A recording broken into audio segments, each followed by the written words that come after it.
तो देखो soil formation, अब सबसे पहले समझना ये जरूरी है कि सॉइल फार्मेशन क्या है। सॉइल फार्मिंग प्रोसेस के थ्रू ये किस में बदल जाएगा, सॉइल में बदल जाएगा। ये जो इक्वेशन है वो किसने दिया है, तो ये जो सॉइल फार्मेशन प्रोसेस है ये वेरी स्लो प्रोसेस है, वेरी स्लो प्रोसेस या स्लो प्रोसेस लिख सकते हो। ऑर्गेनिज्म जो है ये भी आपके इन्वॉल्व होते हैं। सॉइल फार्मिंग फैक्टर दो प्रकार के होते हैं, एक होता है active factor. Hello and welcome everyone, welcome to agriculture Adda 24/7। तो आज का जो हमारा टॉपिक है वो है सॉइल फार्मेशन।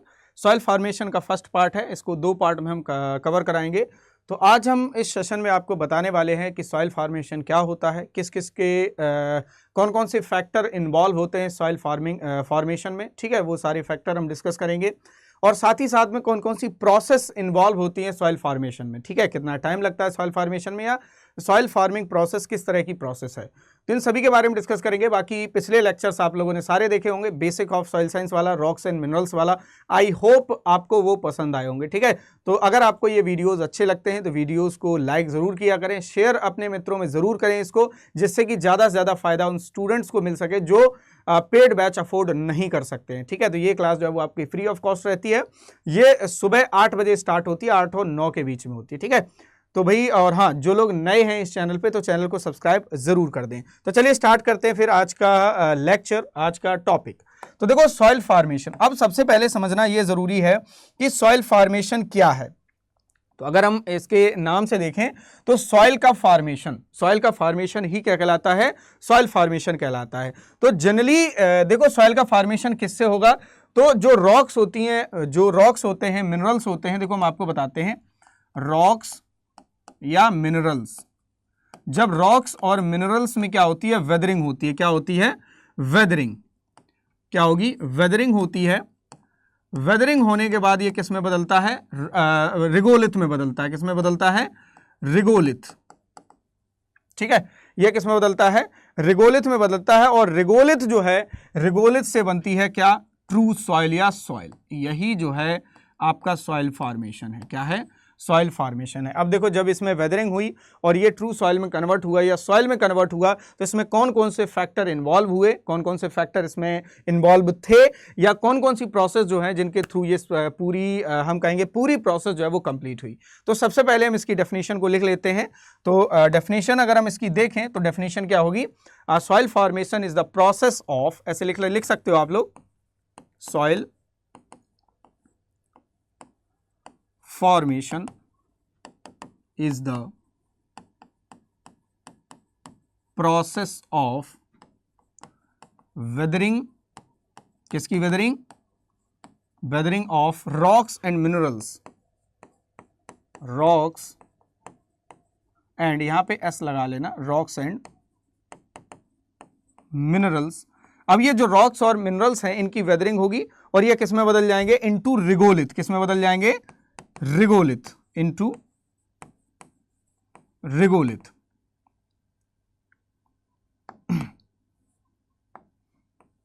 हाँ, रिगोलिथ।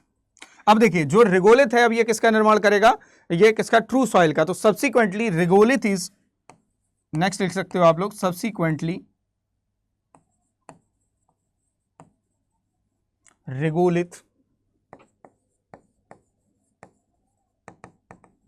ट्रांसफॉर्म्ड, अब ये किस में बदल जाएगा, transformed to a true soil,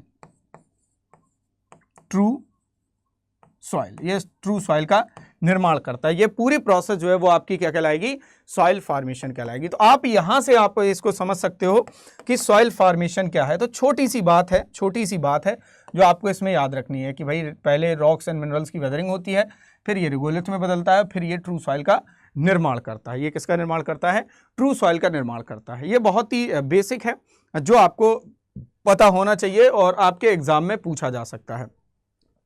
इसके साथ ही साथ हम आपको कुछ इक्वेशंस के बारे में भी बता देते हैं जो आपके एग्जाम में पूछी जाती हैं। इक्वेशंस का मतलब है कि कुछ जैसे अलग अलग साइंटिस्ट हैं, उन्होंने अलग अलग सॉइल फार्मेशन की इक्वेशन दी है।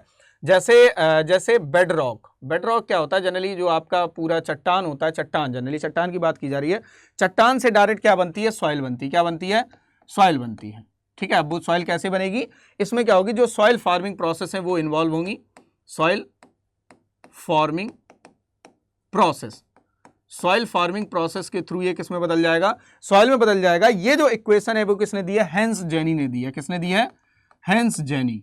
ये साइंटिस्ट का नाम याद रखना, ये अभी एक दो बार यूज होंगे, हेंस जेनी हो गए, डाकुचेव हो गए, ठीक है, तो इनके नाम जो है वो बार बार यूज होंगे। तो हेंस जेनी ने जो है कहा है कि बेड रॉक से डायरेक्ट जो है वो सॉइल बन जाती है, किसके द्वारा, सॉइल फार्मिंग प्रोसेस के द्वारा। तो ये जो इक्वेशन छोटी सी है ये जेनी ने दी हुई है, ठीक है। इसके अलावा बेड रॉक से ट्रू सॉइल का निर्माण होता है, या बेड रॉक से पहले पैरेंट मटेरियल बनेगा, और पैरेंट मटेरियल से क्या बन जाएगा, सॉइल बन जाएगी। क्या बन जाएगी, सॉइल। ये इक्वेशन किसने दी है, ये इक्वेशन जो है ये आपकी दी है जोफे ने। किसने दी है, तो यहां पर ब्रैकेट में कर लेंगे जोफे। लिखते रहना आप लोग, नोट्स बनाते रहना, ठीक है। लास्ट में ऐसा स्क्रीनशॉट मत करना कि लास्ट में सर ने लिख दिया तो हमने स्क्रीनशॉट कर लिया, तो फिर ये मिक्स हो जाएगा, पूरी स्लाइड मिक्स हो जाएगी, ठीक है। तो अब देखिए बेड रॉक में जब वेदरिंग हुई, बेड रॉक में क्या हुई, वेदरिंग, तो वेदरिंग के थ्रू ये किसमें बदला, पेरेंट मटेरियल में बदला, और पेरेंट मटेरियल जो है वो सॉइल में बदला, किसके थ्रू, सॉइल फार्मिंग प्रोसेस के थ्रू। किसमें, क्या, सॉइल फार्मिंग प्रोसेस। तो हम यहां पर शॉर्ट में लिख देते हैं सॉइल फार्मिंग प्रोसेस, ठीक है, याद कर लोगे, सॉइल फार्मिंग प्रोसेस के थ्रू ये किसमें बदल गया, सॉइल में कन्वर्ट हो गया। इसके साथ ही साथ एक इक्वेशन छोटी सी और है जिसको मैं यहां पे लिख देता हूं, बेड रॉक से पहले बना क्या, पेरेंट मटेरियल। क्या बना, पेरेंट मटेरियल। पीएम का मतलब यहां पर क्या है, पेरेंट मटेरियल, हिंदी में कहेंगे इसे पैतृक पदार्थ। ये वेदरिंग के थ्रू हुआ,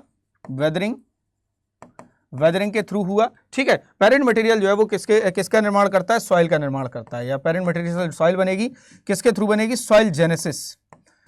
सॉइल जेनेसिस का मतलब हमने उस दिन भी बताया था कि सॉइल का फॉर्मेशन कैसे हुआ है, वो सारा जेनेसिस के अंतर्गत आता है।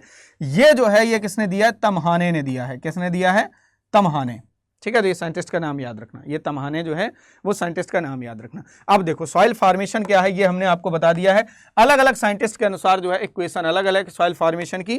तो आपके एग्जाम में सॉइल फार्मेशन की डेफिनेशन आ सकती है, और इसमें जो 3 इक्वेशन हमने लिखाई है कि ये इक्वेशन किसने दी है, ये आपके एग्जाम में आ सकता है। तो बड़े ध्यान से इस क्वेश्चन को पढ़ना है पहले, फिर क्वेश्चन को करना है। ऐसा ना हो कि सर आपने क्वेश्चन पढ़ा, जल्दबाजी में क्या है क्वेश्चन को गलत टिक कर दिया, तो फिर सर जो है वो आपका नुकसान हो जाएगा। इसमें समझ में आ गया सभी को, तो आई थिंक अब आपको समझ में आ गया होगा। अब हम बढ़ते हैं आगे।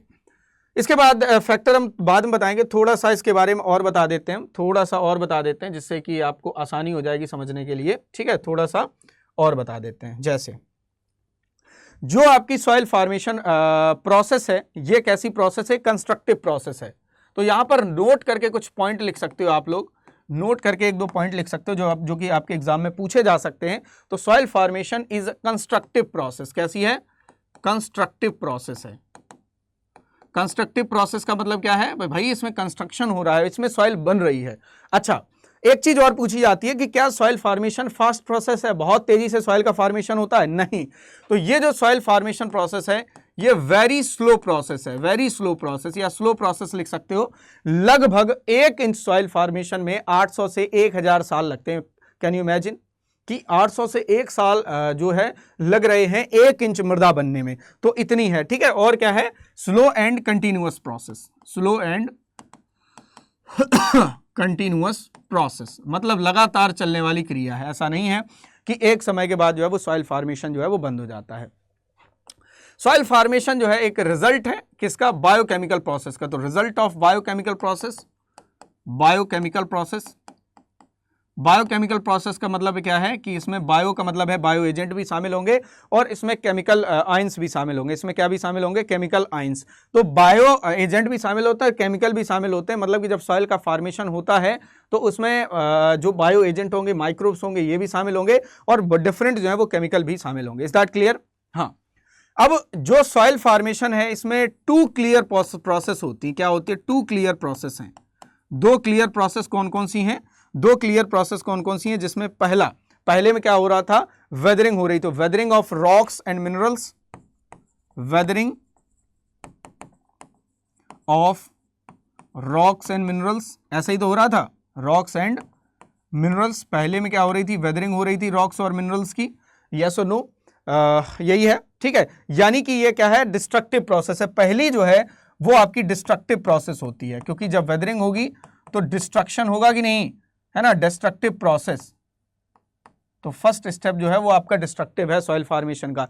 ये थोड़ा सा डीप करके आता है ना। फिर इसके बाद है डेवलपमेंट ऑफ सॉइल। सेकंड क्या था, सॉइल का निर्माण हुआ था, तो development of soil, development of soil.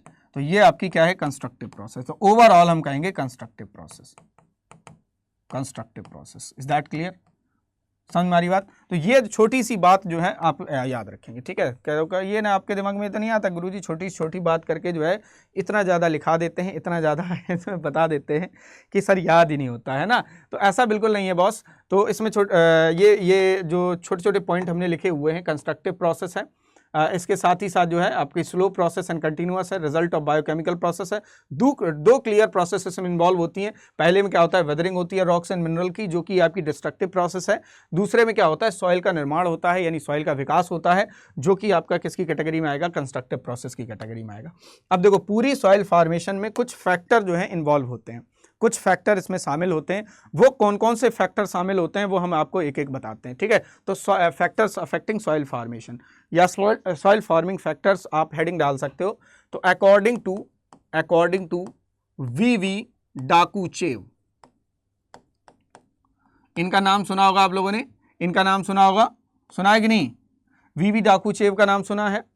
जो वीवी डाकुचेव हैं, ठीक है, वीवी डाकुचेव हैं, स्पेलिंग जो है थोड़ी गड़बड़ होती रहती है। एक सेकंड, फिर वही लिख दी मैंने। वीवी डाकुचेव, ये जो है ये आपके साइंटिस्ट हैं जिन्होंने एक इक्वेशन दी है सॉइल फार्मिंग फैक्टर्स की, ठीक है। वो इक्वेशन कौन सी है मैं आपको बताता हूँ। इन्होंने कहा है एफ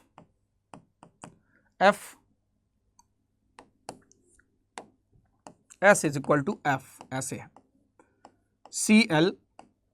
ClORPT, 3 डॉट्स कर लेना इस तरह से, तीन ही करना है। फायर विंड स्ट्रीम, जो तीन जो आपको डॉट्स दिख रहे हैं ये रिप्रेजेंट करते हैं, पहला डॉट रिप्रेजेंट करता है फायर, दूसरा करता है विंड और तीसरा करता है आपका स्ट्रीम, ठीक है। तो अब देखो, समझने वाली बात ये है कि क्वेश्चन कैसे आएगा सर। ये पहली बात तो आपके एग्जाम में इक्वेशन दी जाएगी कि ये जो इक्वेशन है ये किस साइंटिस्ट ने दी है। तो आप लोग क्या बताओगे, डाकुचेव ने दी है। कि ये जो लिखे हुए हैं मतलब कि ये F4 फंक्शन है और S मतलब सॉइल फॉर्मेशन। सॉइल फॉर्मेशन में इतने फैक्टर फंक्शन करते हैं। तो यहां पर आप लिख सकते हो वेयर CL मतलब क्लाइमेट, क्या क्लाइमेट, मतलब कि क्लाइमेट आपका इन्वॉल्व होगा सॉइल फार्मेशन में, मतलब कि क्लाइमेट अफेक्ट करेगा सॉइल फार्मेशन की प्रोसेस को। कैसे अफेक्ट करेगा सर? मान लो कोई ऐसा क्लाइमेट है जहां पर बहुत ज़्यादा रेनफॉल होती है, तो वहां पर उतनी ही ज़्यादा क्या होगी, वेदरिंग होगी, और उतना ही ज़्यादा वहां पर क्या होगा, सॉइल का फार्मेशन होगा। जहां पर रेनफॉल बहुत कम होती है वहां पर क्या होगा, सॉइल का फार्मेशन कम होगा। सिंपल सी बात है, क्लाइमेट हो गया। टेम्परेचर की अगर हम बात करें, क्लाइमेट में ही आपका क्या आ जाएगा, टेम्परेचर आ जाएगा। तो टेम्परेचर जहां पर ज़्यादा होगा वहां पर माइक्रोबियल एक्टिविटी ज़्यादा होगी, तो वहां पर डिकम्पोजिशन ज़्यादा होगा, तो वहां पर सॉइल का फॉर्मेशन भी ज़्यादा होगा। जहां पर टेम्परेचर बहुत कम होता है वहां पर माइक्रोबियल एक्टिविटी कम होती है, और साथ ही साथ में जब माइक्रोबियल एक्टिविटी कम होगी तो वहां पर सॉइल का फॉर्मेशन कम होगा। तो क्लाइमेट जो है वो इस तरह से अफेक्ट करता है सॉइल फॉर्मेशन को, ठीक है। एस का मतलब हमने बता दिया, सॉइल फॉर्मेशन होता है, तो इसे लिखने की जरूरत बिल्कुल नहीं है। अब यह आता है O for organism, clear. Organism जो है ये भी आपके इन्वॉल्व होते हैं। जितने ज़्यादा ऑर्गेनिज्म सॉइल में होंगे उतने ज़्यादा क्या होगा, डिकम्पोजिशन होगा। R4 है रिलीफ या टोपोग्राफी या स्लोप। समझ में आ रही बात? तो वहां की टोपोग्राफी कैसी है, ये भी सॉइल फॉर्मेशन को अफेक्ट करती है। टोपोग्राफी कैसी होने का मतलब ये है कि वहां कोई एरिया ऐसा है जहां पर बहुत ज्यादा स्लोपी लैंड प्रेजेंट है, तो वहां पर क्या होगा, जो इरोजन होगा वो ज्यादा होगा, या हम कहेंगे कि वेदरिंग जो है वो ज्यादा होगी। जब वेदरिंग ज्यादा होगी तो सिंपल सी बात है वहां पर सॉइल का फॉर्मेशन भी ज्यादा होगा। क्लियर, इसको याद कर लेना। P मतलब पेरेंट मटेरियल।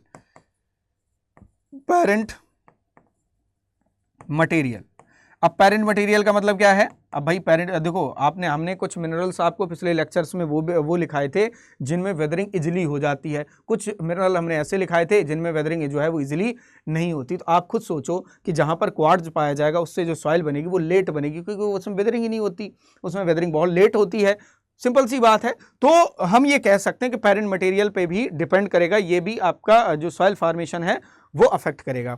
अब last one is T for time, यहाँ पर टी फॉर टाइम है ना कि टेम्परेचर है। तो टाइम मतलब ये तो नॉन रिलेवेंट फैक्टर है, टाइम के साथ साथ जो है वो सॉइल फॉर्मेशन चलता रहता है। तो अगर आप टाइम याद नहीं भी रखते हो तो कोई दिक्कत नहीं है, ठीक है। तो ये वैसे भी इतना ज़्यादा इंपॉर्टेंट नहीं है क्योंकि टाइम तो चलता रहता है। ये आपका हो गया सॉइल फॉर्मिंग फैक्टर्स की इक्वेशन अकॉर्डिंग टू वीवी डाकूचेव। वीवी डाकूचेव के अनुसार जो है ये आपकी इक्वेशन है जो आपको याद कर लेनी है, ठीक है। हाँ, साइंटिस्ट का नाम याद रखना और ये जो इक्वेशन है ये याद रखना। उम्मीद है कि तुम लोग याद कर पाओगे, ठीक है। अब लिख लो according to Jenny, Hans Jenny, according to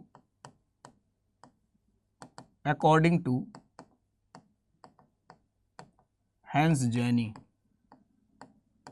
Hans Jenny के अकॉर्डिंग, ठीक है। ये इक्वेशन जो है क्या होती है, ये इक्वेशन तो इन्होंने क्या किया, ओ की जगह क्या कर दिया, बी कर दिया, बस इतना चेंज है, तो वो मैं चेंज यहाँ पे करवा देता हूँ।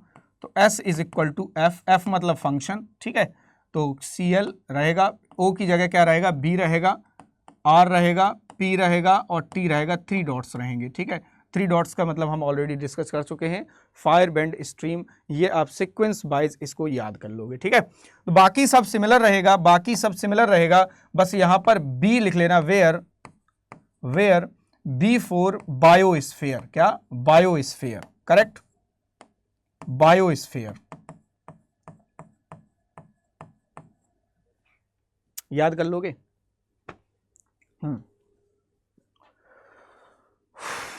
याद कर लोगे, या बायोमास, ठीक है। बायोस्फीयर लिख लेना, ज़्यादा करेक्ट है, बायोस्फीयर, करेक्ट।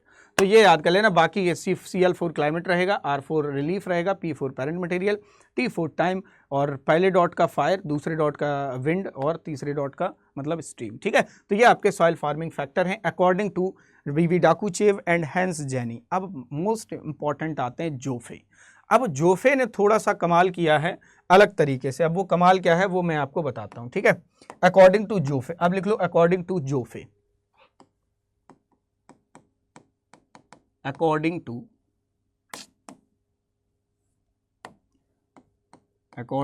जोफे। जोफे ने क्या किया है, थोड़ा सा स्मार्टनेस से क्लासिफिकेशन किया है। वो क्या है कि इन्होंने पूरे फैक्टर्स को 2 भागों में कैटेगराइज कर दिया। कितने भागों में कैटेगराइज कर दिया, 2 भागों में सर कैटेगराइज कर दिया। तो जोफे के अकॉर्डिंग जो है वो सॉइल फार्मिंग फैक्टर 2 प्रकार के होते हैं। एक होता है एक्टिव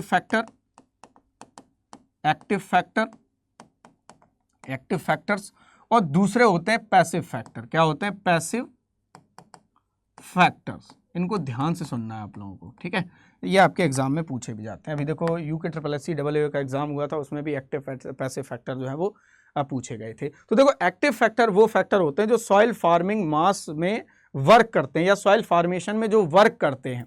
अब सॉइल फार्मेशन में वर्क कौन करेगा, टेम्परेचर ही करेगा, प्रेसिपिटेशन करेगा, या हम कह सकते हैं ऑर्गेनिज्म, वेजिटेशन, ये सारी चीजें करेंगी, ठीक है। तो एक्टिव फैक्टर वो फैक्टर जो वर्क करते हैं, तो लिख सकते हो works on soil forming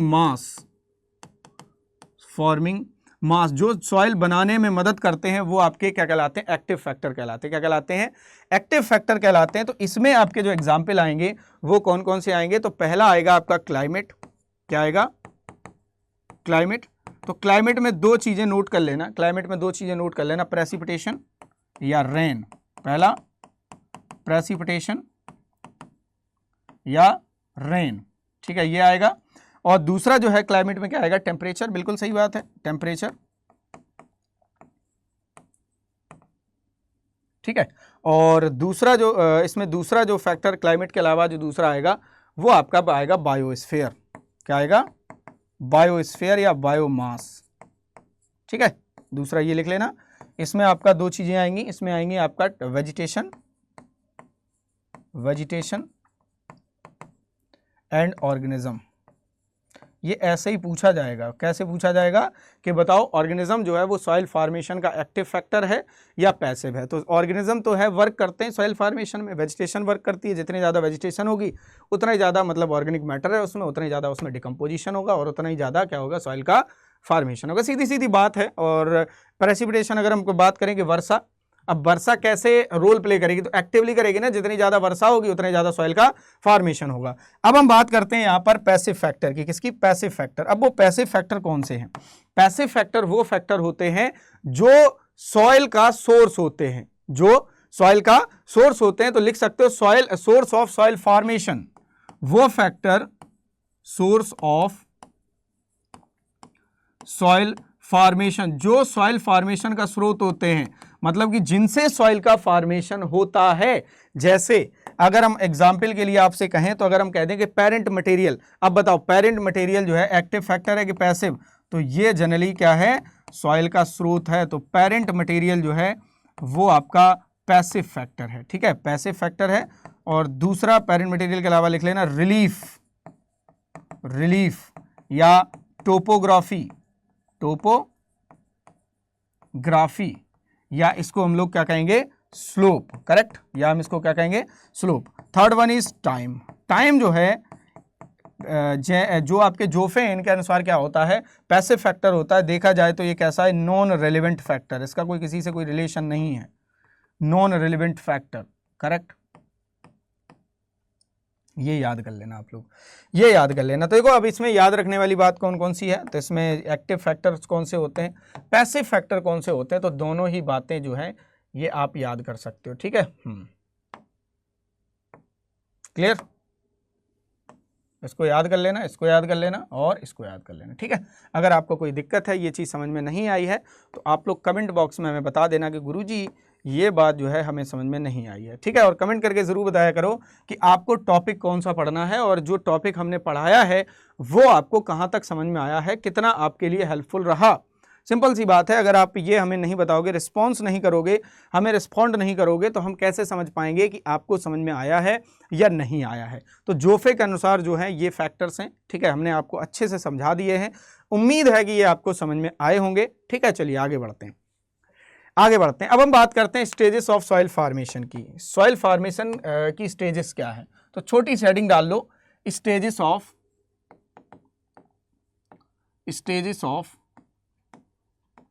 soil formation. Soil formation की स्टेजेस की बात करेंगे हम, ठीक है। हाँ, तो कितनी स्टेजेस में सॉइल फॉर्मेशन कंप्लीट हो जाता है ये हम आपको बताते हैं। तो टोटल जो है वो कितनी है, 5 स्टेजेस हैं। कितनी है, 5 स्टेजेस, 5 स्टेजेस, 5 स्टेजेस। अब ये जो 5 स्टेजेस हैं ये किसने दी हैं, ये कभी कभी साइंटिस्ट का नाम पूछा जाता है। तो मोहर एंड वॉन वरेन, मोहर, ये किसने दी है, मोहर एंड वॉन वरेन, ठीक है, ये साइंटिस्ट का नाम है, ठीक है। तो ये आप लोग याद कर लेंगे, ये मोहर एंड वॉन वरेन ने ये जो आपकी स्टेजेस हैं वो दी हैं। कौन कौन सी स्टेजेस होती हैं ये आप लोग याद रखेंगे। तो जो सबसे पहली स्टेज होती है वो होती है आपकी इनिशियल स्टेज, इनिशियल, पहली लिख लेना, इनिशियल स्टेज, ये पहली स्टेज है, ठीक है। अब इनिशियल स्टेज में, ये वेदरिंग की स्टेज का मतलब है कि कितनी स्टेज में पूरी जो आपका सॉइल फॉर्मेशन है ये कितनी स्टेज में कंप्लीट हो जाता है। तो सबसे पहले जो स्टेज है वो इनिशियल स्टेज है। अब इनिशियल स्टेज में क्या होता है, जो पेरेंट मटेरियल होता है वो अनवेदरिड होता है। तो इनिशियल स्टेज के सामने लिख सकते हो अनवेदरिड पेरेंट मटेरियल, ऐसा पेरेंट मटेरियल जिसमें वेदरिंग नहीं हुई है। तो इस स्टेज में ऐसा दिखाई देता है, अनवेदरिड पेरेंट मटेरियल। यहां पर पीएम का मतलब है पेरेंट मटेरियल, न कि प्राइम मिनिस्टर, ठीक है। यहां पर इतना ध्यान रखना कि जो आपका दिमाग है ये खुला होना चाहिए क्लास में, ठीक है। बंद कहीं भी हो जाए लेकिन क्लास में खुला होना चाहिए। अगर आपका क्लास में दिमाग खुला होगा तो एग्जाम में भी ओपन ही रहेगा, ठीक है। इसके बाद आती है जुवेनाइल स्टेज। कौन सी आती है, जुवेनाइल स्टेज। जो आपकी जुवेनाइल स्टेज होती है इसमें वेदरिंग जस्ट स्टार्ट होती है, वेदरिंग जो है वो जस्ट स्टार्ट होती है। लेकिन most of the original material जो है वो कैसा रहता है, अनवेदरिड रहता है। यानी कि वेदरिंग, ये वेदरिंग की इनिशियल मतलब इनिशियल स्टेज के बाद की स्टेज है। इनिशियल स्टेज में अनवेदरिड पेरेंट मटेरियल था, इसमें थोड़ी सी वेदरिंग स्टार्ट हो जाएगी और most of the parent material जो है वो कैसा रहेगा, अनवेदरिड रहेगा। तो लिख सकते हो इसे weathering started, weathering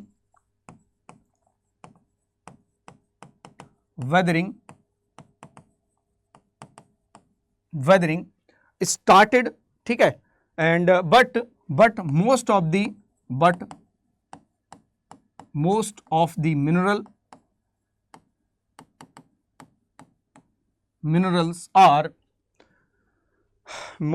minerals or original material ऐसे लिखना, original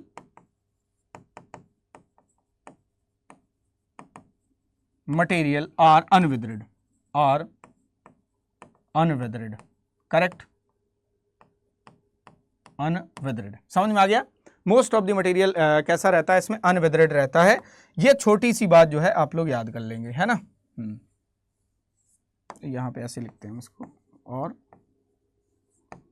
original material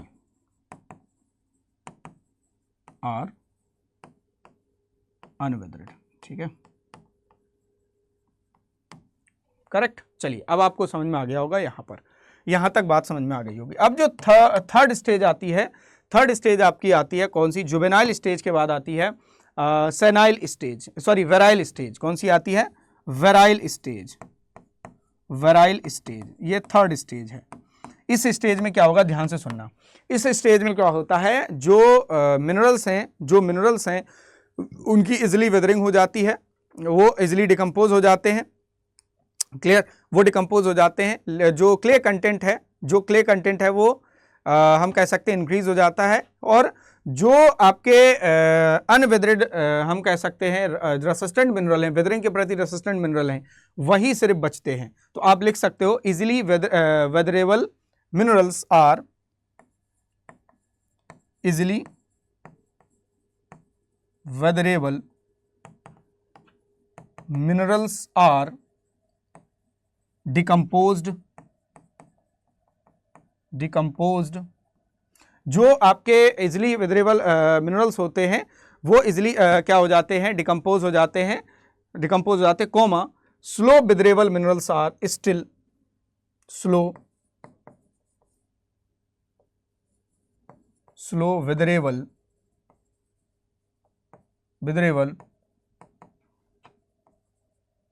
minerals are, देखो स्लो वेदरेबल मिनरल्स क्या होंगे, बने रहेंगे, आर स्टिल अनवेदर्ड या अनडिकम्पोज यहां पर ऐड कर सकते हो,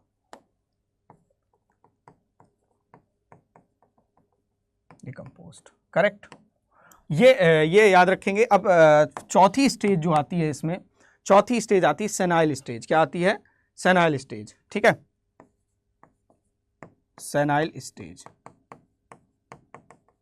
ठीक है। अब देखो इसमें क्या होता है, सेनाइल स्टेज में क्या होगा, जो डिकम्पोजिशन है फाइनल स्टेज पे पहुंच जाता है, ये जो है फाइनल स्टेज पे पहुंच जाता है, तो लिखने की जरूरत नहीं है। और इसके बाद आती है फाइनल स्टेज, ठीक है। तो फाइनल स्टेज में एक्चुअली क्या होगा, कंप्लीटेड सॉइल फॉर्मेशन, यहां पर सॉइल जो है फॉर्मेशन कंप्लीट हो जाता है, कंप्लीटेड सॉइल फॉर्मेशन, ठीक है। ये छोटी छोटी बातें जो है इसमें याद रखेंगे। तो ये क्या स्टेज कौन कौन सी होती हैं इसमें, ये याद कर लेंगे, पहली, दूसरी, तीसरी, चौथी, पांचवी। अब ये ऑर्डर पूछा जाता है, इसका एग्जाम में आता है ऑर्डर। तो ऑर्डर कैसे याद रखोगे? ऑर्डर को याद रखने के लिए आपको रिवाइज करना पड़ेगा, या इसके पहले वर्ड को याद रखना, IJVSF,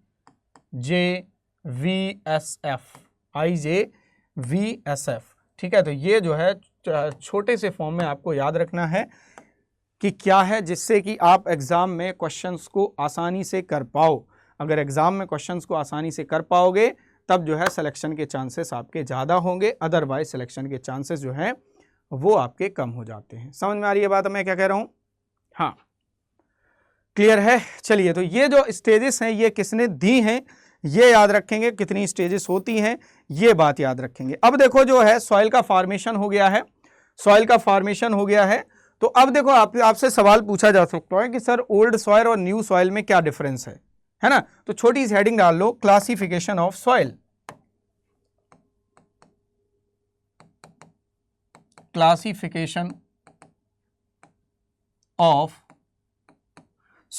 सॉइल को कितने भागों में क्लासिफाई किया गया है, सॉइल को कितने भागों में क्लासिफाई किया गया है, ये आपके एग्जाम में पूछा जा सकता है। तो अगर हम बात करें on the basis of stage of development, तो पहला क्लासिफिकेशन लिख लेना, ऑन द बेसिस ऑफ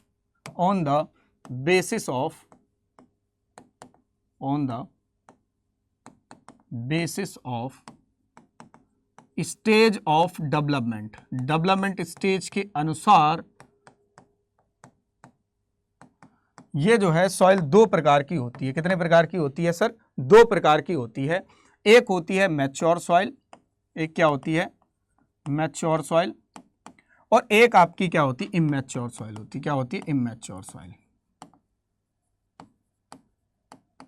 एक होती है मैच्योर सॉइल और एक होती है इमैच्योर सॉइल। इन दोनों में एक्चुअली डिफरेंस क्या है हम एक एक करके बता देते हैं, ठीक है? ध्यान से सुनना है आप लोगों को कि मैच्योर सॉइल क्या है और इमैच्योर सॉइल क्या है। देखिए, मैच्योर सॉइल वो सॉइल होती है जिसमें वेल डेवलप्ड होराइजन्स पाए जाते हैं। तो ऐसी सॉइल देख लो, a soil having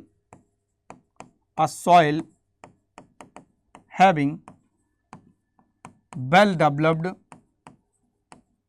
developed soil Horizons,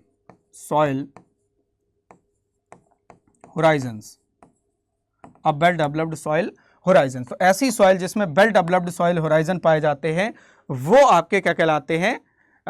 वो क्या कहलाती है? आपकी मैच्योर सॉइल कहलाती है। और बाकी अगर हम बात करें इमैच्योर सॉइल की, तो इसमें जो है वेल डेवलप्ड होराइजन नहीं होते हैं। तो अ सॉइल हैविंग अनक्लियर, अ सॉइल हैविंग लिख लो, अ सॉइल हैविंग अनक्लियर और slightly developed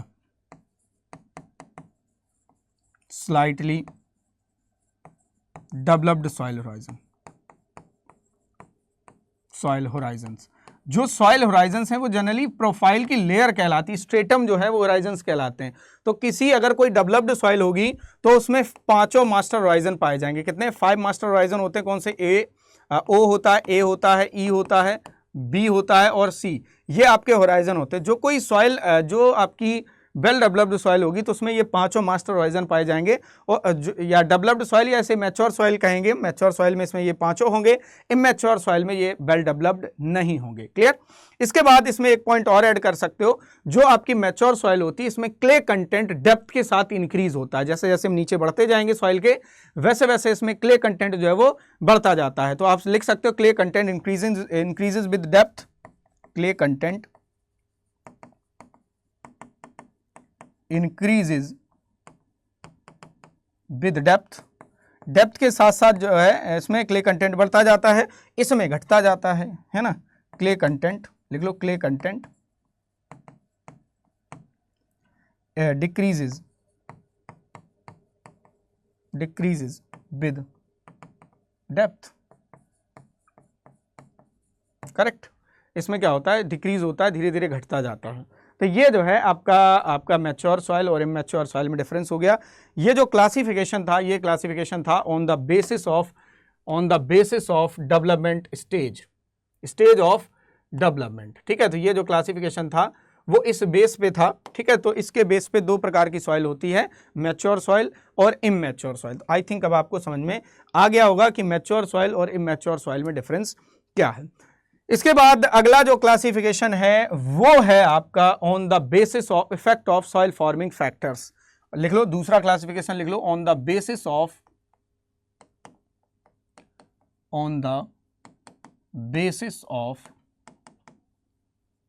effect of soil forming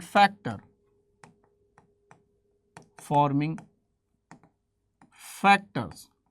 soil forming factors के अकॉर्डिंग जो है ये क्लासिफिकेशन, उसके अनुसार सॉइल कितने प्रकार की होती है ये हम आपको बताएंगे इसमें।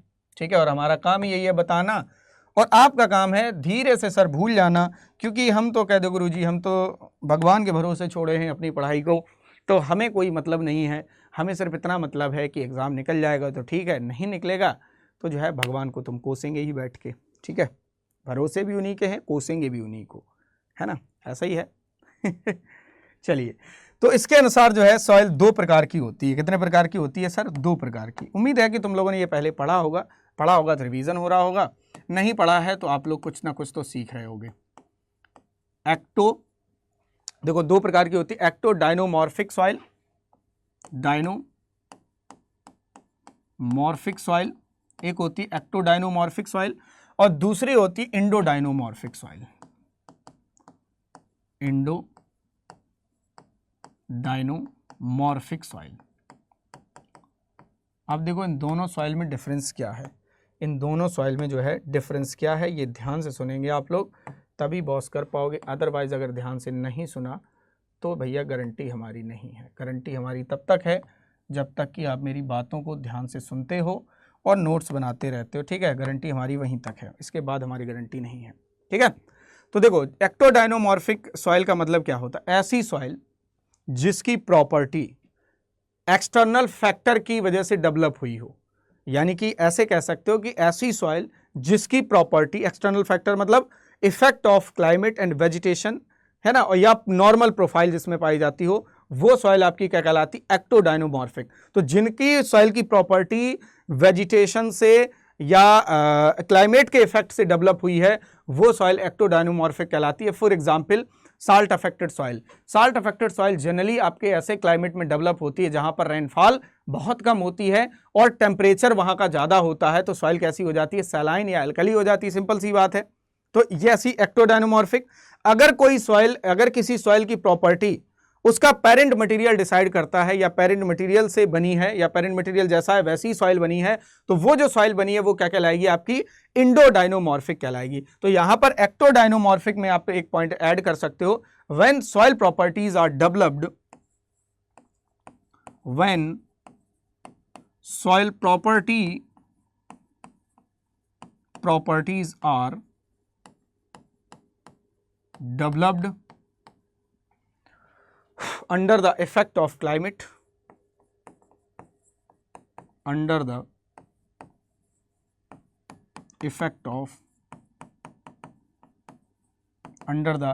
effect of climate and vegetation,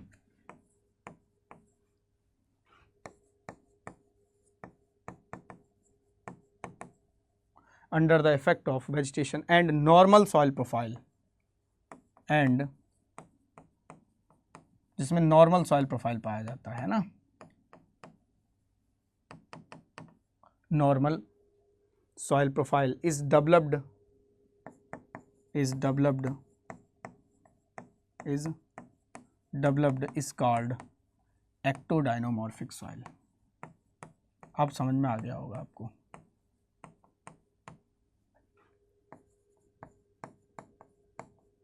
morphic soil, correct. तो सिंपल समझो कि इनका जो फॉर्मेशन है वो किसके इफेक्ट से हुआ है, क्लाइमेट के इफेक्ट से हुआ है, साथ ही साथ में वेजिटेशन के इफेक्ट से हुआ है, और जिनमें नॉर्मल सॉइल प्रोफाइल डेवलप होती है वो सभी सॉइल आपकी क्या कहलाती है, एक्टोडायनोमॉर्फिक कहलाती है। क्या कहलाती है, एक्टोडायनोमॉर्फिक, ठीक है। लिख लो अब एंडोडायनोमॉर्फिक द सॉइल, या सीधा सीधा लिख लो, डेवलप्ड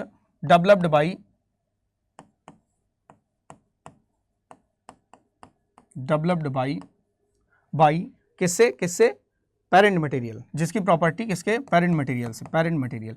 तो वो सॉइल आपकी क्या कहलाएगी, वो सॉइल आपकी कहलाएगी इंडोडायनोमॉर्फिक, ठीक है। तो अब आपको क्लियर हो गया होगा कि एक्टोडायनोमॉर्फिक सॉइल क्या है और इंडोडायनोमॉर्फिक सॉइल क्या है, इन दोनों सॉइल में एक्चुअली डिफरेंस क्या है, ये अब आपको क्लियर हो गया होगा, ठीक है। तो उम्मीद है कि आज वाला जो सेशन है वो आपको समझ में आया होगा। तो एक छोटी सी हेडिंग डाल के हम कल के लिए छोड़ देते हैं। कल के लिए का मतलब है नेक्स्ट डे पे जब हमारा वीडियो आएगा तो हम क्या डिस्कस करेंगे, एक बार मैं बता देता हूं आपको। तो छोटी सी हेडिंग डाल लेना, ठीक है, वो हम आपको नेक्स्ट वीडियो में कराएंगे, जिसमें लिख लो सॉइल फॉर्मिंग प्रोसेस, सॉइल, जो कि इंपॉर्टेंट है, ये बहुत इंपॉर्टेंट है, ठीक है।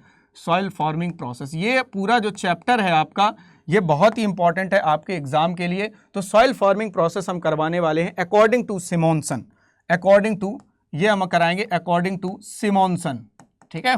हाँ, ये साइंटिस्ट के नाम भी आप लोग याद करते जाएंगे।